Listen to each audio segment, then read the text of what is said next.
गांव में तो सब जगह अकाल की परिस्थिति हो गई है।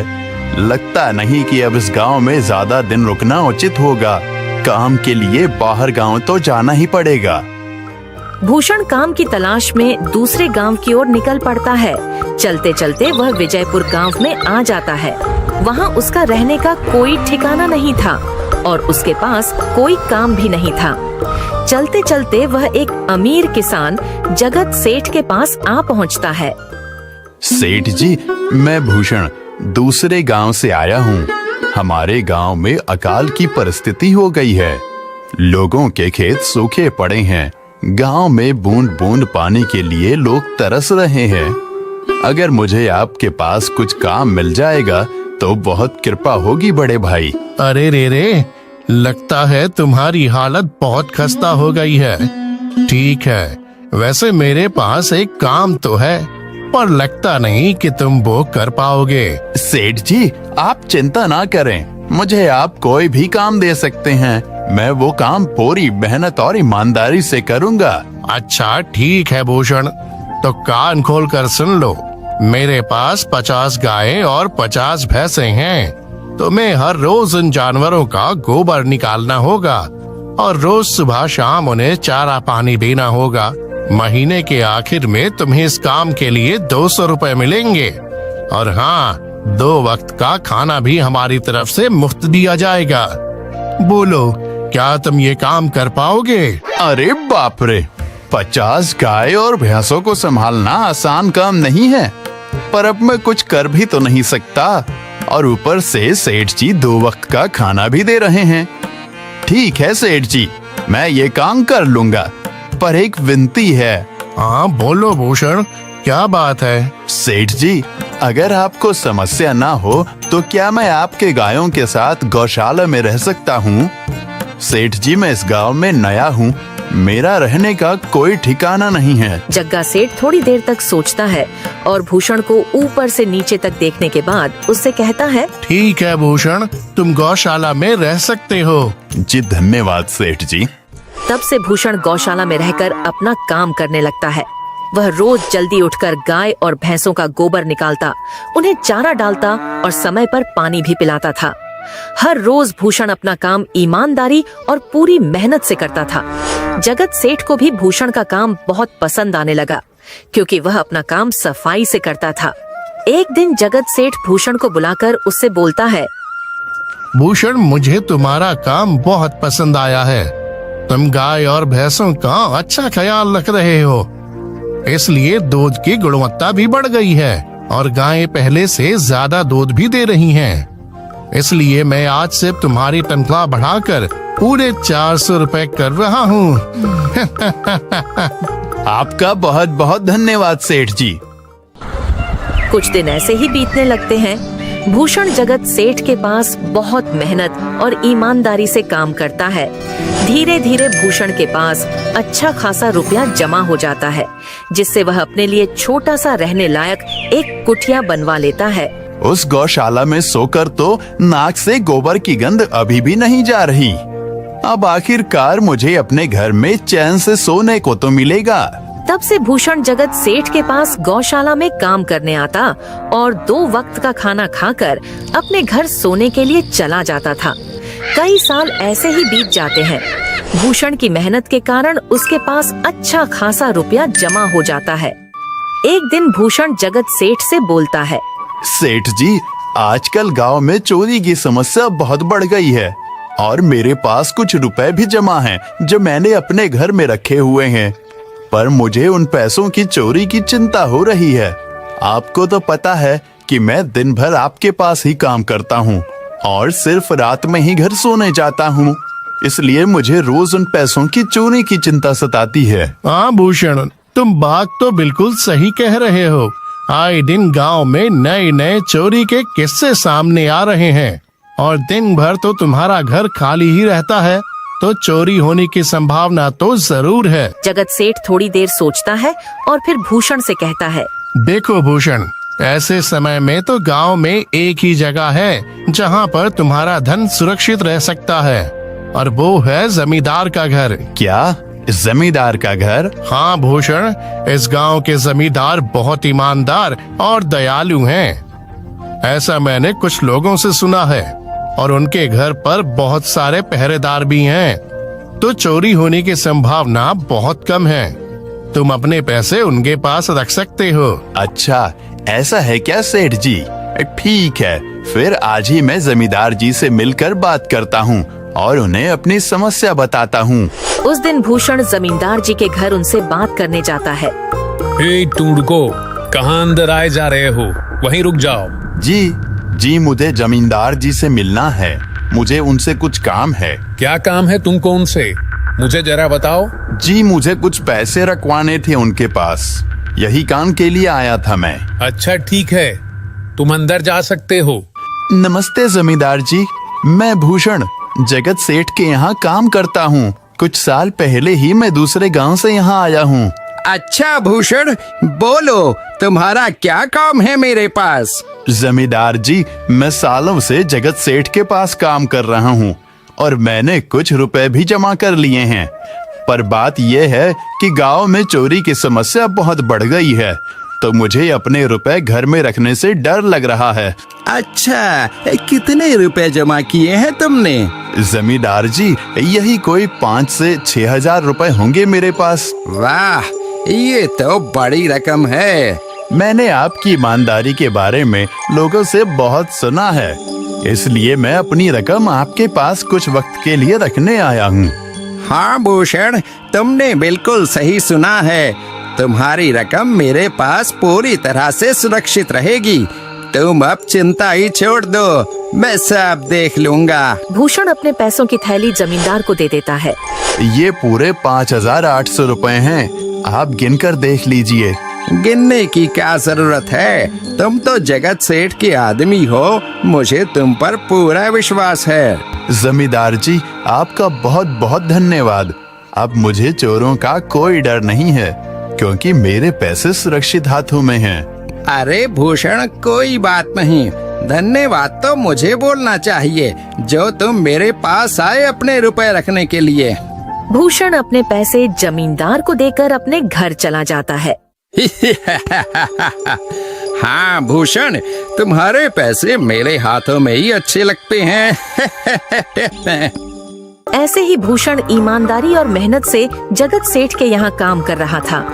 देखते ही देखते 2 साल ऐसे ही बीत जाते हैं। एक दिन भूषण सोचता है, अब बहुत साल हो गए जगत सेठ के यहाँ काम करते हुए। वैसे सेठ जी तो बहुत अच्छे इंसान हैं, पर सोच रहा हूँ कि खुद की जमीन लेकर उस पर मेहनत करूँ, तभी मैं बड़ा आदमी बन सकता हूँ। अब जो मेरे पास थोड़े कुछ पैसे हैं और जो जमींदार के पास कुछ पैसे संभालने के लिए दिए हैं, वो जमा करके थोड़ी जमीन खरीद लूंगा। आज ही जमींदार से मिलने जाता हूँ और अपने रुपए मांगता हूँ। ये सोचकर भूषण जमींदार जी के घर चला जाता है। जमींदार जी, मैं अपने रुपए वापस लेने आया हूँ। आपके पास मैंने 5,800 रुपए दिए थे संभालने के लिए। अरे भाई साहब, मैंने पहचाना नहीं आपको। वैसे कौन हो आप? अरे जमींदार जी, मैं भूषण हूँ। पिछले साल मैंने आपको पैसे संभालने के लिए दिए थे, याद आया कुछ? अरे भाई साहब, मेरे पास कितने सारे लोग आते जाते हैं पैसे रखने के लिए, और सभी के साथ मेरा अच्छा व्यवहार होता है। वैसे आपके पास कोई कागजात हैं क्या? क्योंकि मैं हर व्यक्ति से कागज पर ही व्यवहार करता हूँ। किसने कितने पैसे दिए, किसके कितने पैसे रखे हैं, सबका व्यवहार रहता है मेरे पास। जमींदार जी, ये आप क्या बात कर रहे हैं? आपकी ईमानदारी देखकर ही मैंने आपको पैसे दिए थे संभालने के लिए, और आप अब ऐसी बातें कर रहे हैं। कृपया करके मेरे पैसे मुझे वापस कीजिए। हाँ भूषण, मैं ईमानदारी से ही काम करता हूँ, इसलिए तो तुमसे मैं डॉक्यूमेंट्स मांग रहा हूँ। क्या तुम्हें पता नहीं, जब तुम किसी से पैसों का व्यवहार करते हो तो तुम्हें स्टाम्प पेपर पर लिख कर देना पड़ता है। तुम किसी से भी पूछ सकते हो। नहीं जमींदार जी, मैं आपके पैर पड़ता हूँ, कृपया करके मेरे रुपए मुझे दे दीजिए। बड़ी मेहनत से मैंने वो पैसे जमा किए थे, मुझ पर ऐसा अन्याय ना करें। अरे क्या ये झूठ मूठ का रोना धोना लगाया है? लगता है तुम ढोंगी हो और मेरी ईमानदारी और भोलेपन का फायदा उठाकर मुझसे ये रुपए लेने आए हो। रुक, तुझे अभी सबक सिखाता हूँ। जमींदार अपने आदमियों को बुलाकर भूषण की पिटाई करने को कहता है। इसे तब तक मारो जब तक ये बेहोश ना हो जाए। इस 2 कौड़ी के आदमी ने मेरी ईमानदारी पर सवाल उठाया है, इसे छोड़ना मत। जमींदार के आदमी भूषण को डंडे से खूब मारते हैं। फिर भूषण दुखी होकर अपने घर चला जाता है। भूषण के शरीर पर घाव के निशान स्पष्ट दिखाई दे रहे थे। 2 दिन से भूषण घाव के दर्द के कारण जगत सेठ के घर काम के लिए नहीं जा पाता है। इसलिए अगले दिन जगत सेठ भूषण के पास आ जाते हैं। वह देखते हैं कि भूषण खाट पर सो रहा है और वह बड़ा ही चिंता में नजर आ रहा है। भूषण भाई, तुम 2 दिन काम पर नहीं आए, क्या हुआ भाई? तबीयत ठीक है ना तुम्हारी? कुछ समस्या है क्या? अरे सेठ जी, आप खुद यहाँ आए हो। आप खबर भिजवाते तो मैं खुद चला आता। अरे भूषण, कोई बात नहीं, तुम्हें देखकर लगता है तुम बीमार हो। क्या हुआ है तुम्हें? जगत सेठ, क्या बताऊं, जिस जमींदार के पास पिछले साल मैंने अपने पैसे संभालने को दिए थे, वो आज मुझे पैसे वापस नहीं करना चाहता। वो बहुत लालची इंसान है, वो लोगों को ठग रहा है। और जब मैंने बाद में गिड़गिड़ाना शुरू किया तो उसने डंडे से मार मार कर मेरी पिटाई करवा दी और मुझे वहां से धक्के मार कर निकाल दिया। अरे बाप रे, ये तो बड़ा ही गंभीर विषय है। मैंने तो जमींदार के बारे में अच्छा ही सुना था, पर मुझे भी नहीं पता था कि वो इंसान इतना गिरा हुआ है। तभी मैं सोचूं, हर साल उसकी संपत्ति इतनी ज्यादा कैसे बढ़ रही है। मुझे माफ कर दो भूषण, मैंने ही तुम्हें जमींदार के पास जाने को बोला था। गलती तो मेरी भी है।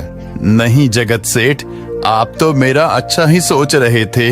ये तो उस जमींदार का लालच है। अब लगता नहीं मेरे पैसे उस जमींदार से वापस मिलेंगे भी। भूषण, मेरे पास एक तरकीब है जिससे मैं तुम्हारे पैसे तुम्हें वापस दिला सकता हूँ। जगत सेठ भूषण के कान में सारी तरकीब बताता है। ठीक है सेठ जी, हे ऊपर वाले, ये तरकीब कामयाब होने दीजिए। अगले दिन जगत सेठ बहुत सारे पैसों को एक सूटकेस में भरकर खुद जमींदार के घर जाता है। अरे जगत सेठ, आज आप खुद यहाँ? बोलो भाई, इस गरीब के घर कैसे आना हुआ? हमारा तो ये सौभाग्य है कि आप जैसे धनी आदमी के चरण हमारे घर में लगे हैं। नमस्ते जमींदार जी। अरे जमींदार जी, आप तो मुझे अब लज्जित कर रहे हैं। वैसे मैं कुछ महीनों के लिए दूसरे राज्य में व्यापार करने जा रहा हूँ। मैं ये लगभग 50,000 रुपए लाया हूँ। मुझे डर है कि कहीं ये चोरी ना हो जाएं।